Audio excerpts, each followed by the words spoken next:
Olá, povo abençoado, graça e paz, tudo bem? Aqui é o pastor Alberto, esse é o canal Falando de Graça. Sejam muito bem-vindos e que Deus abençoe grandemente sua vida. Estamos lendo o Evangelho segundo escreveu João.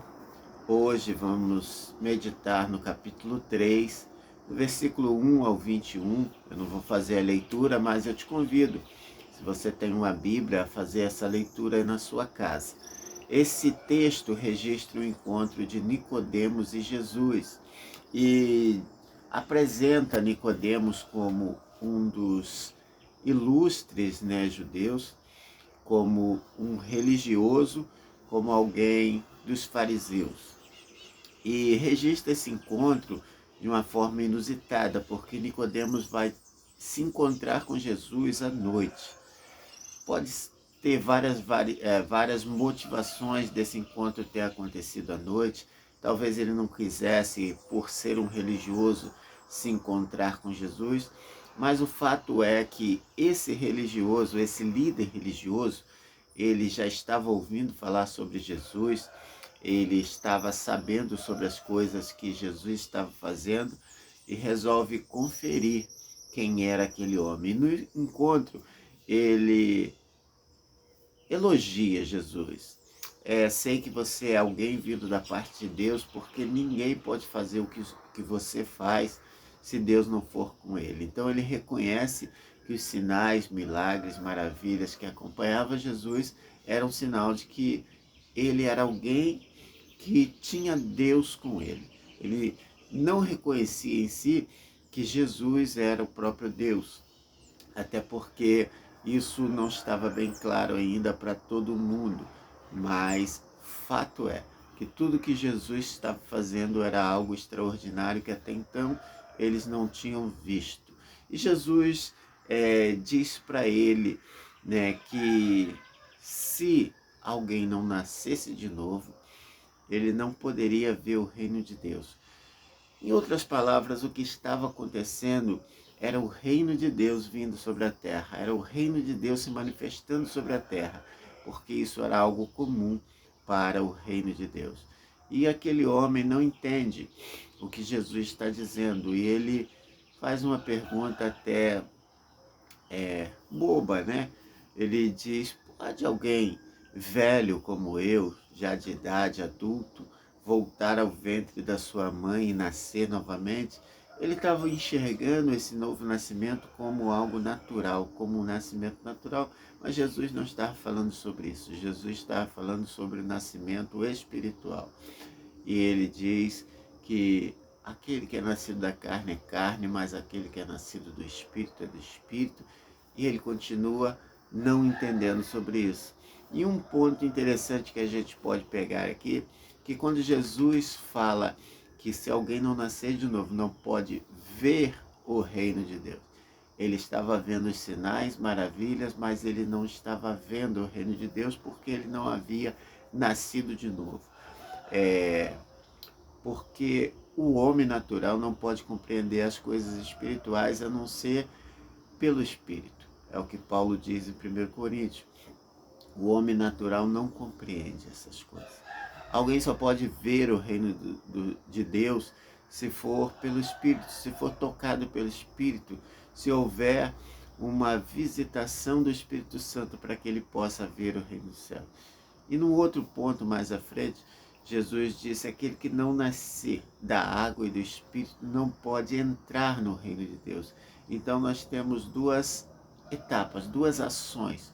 Uma é ver o reino de Deus, só podemos enxergar, vislumbrar o reino de Deus pelo Espírito de Deus. E a outra é, só podemos entrar no reino de Deus se nascermos da água e do Espírito, porque a porta de entrada para o reino de Deus é Jesus. E a chave que abre essas portas, ou o selo, ou a marca que Paulo fala, o selo da salvação é o Espírito Santo. É aquele momento em que o Espírito Santo vem habitar em nós após o nosso arrependimento e conversão. Então, quem não nascer da água do Espírito não pode ver o reino de Deus, não pode entrar no reino de Deus. É o que Jesus diz a Nicodemos. E nesse diálogo, né, Jesus cita o que é o texto áureo da Bíblia, porque Deus amou o mundo de tal maneira que deu seu Filho unigênito para que todo aquele que nele crê não pereça, mas tenha vida eterna. João 3,16. E interessante sobre essa questão da salvação é pensarmos o que é a salvação de fato. Porque podemos ter uma ideia errada sobre a salvação e podemos ter uma ideia errada sobre como acontece a dinâmica da salvação. Então Jesus ele continua dizendo, porque Jesus não veio para condenar o mundo. O Filho de Deus não veio para que o mundo fosse condenado, mas para que fosse salvo por ele. Ou seja, então, Jesus não veio condenar o mundo, ele veio salvar o mundo. Se ele veio salvar o mundo, então pressupõe-se que o mundo já está condenado.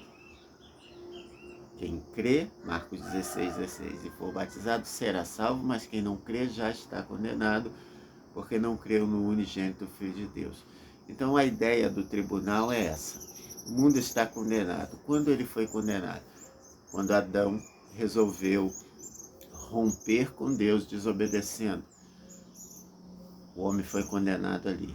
Junto com Adão, toda a humanidade foi condenada. E agora, qual é o recurso jurídico para que essa humanidade que foi condenada em Adão fosse salva agora? O recurso jurídico é alguém tomar o lugar da humanidade. E esse alguém é Jesus, que veio para tomar o meu e o seu lugar e receber sobre si o castigo da justiça, do juízo de Deus. Foi o que aconteceu na cruz do Calvário. Então Jesus tomou o nosso lugar. E todo aquele que crê nele recebe o benefício da substituição da condenação. Então, se eu creio, eu recebo a salvação. Então, compreendemos o texto bíblico que diz: ele não veio para condenar o mundo, mas para salvar o mundo, porque o mundo já estava condenado. E Paulo diz em Romanos: nenhuma condenação há para aqueles que estão em Cristo Jesus. Essa é a verdade, a dinâmica do Evangelho. O texto ainda vai dizer que a condenação é essa, que a luz veio ao mundo, mas o homem amou mais as trevas do que a luz, porque as suas obras eram más e eles desejavam continuar na prática do pecado. Quem está nas trevas não consegue enxergar direito. Quem está nas trevas geralmente está preso em sentimentos e visões distorcidas, porque não consegue simplesmente enxergar. Então, vemos tantas pessoas aí andando nesse mundo que estão em trevas porque não conseguem enxergar com clareza coisas simples como o Evangelho. O Evangelho é simples. O Evangelho é esse recurso de Deus para que o homem fosse salvo. Porque Deus amou o mundo de tal maneira que deu seu Filho unigênito. Jesus foi uma doação de Deus. Ele, sendo o próprio Deus, morreu como homem para que homens como eu e você pudessem se tornar filhos de Deus. Receba essa palavra no seu coração, medite. Eu sei que se você fizer essa leitura em oração, Deus vai falar muito mais coisas com você. A verdade é que o mundo já está condenado. E sem Jesus, ele vai continuar condenado. Mas se ele crer em Jesus, ele vai ser salvo. Todo homem, todo aquele que crê, todo aquele que confessar Jesus como seu Salvador, será salvo. Aquela condenação é rasgada, não há mais pecado, culpa que o condene novamente. Deus abençoe grandemente sua vida, medite nessa palavra. Se Deus permitir, amanhã nos encontramos novamente. Deus abençoe grandemente sua vida.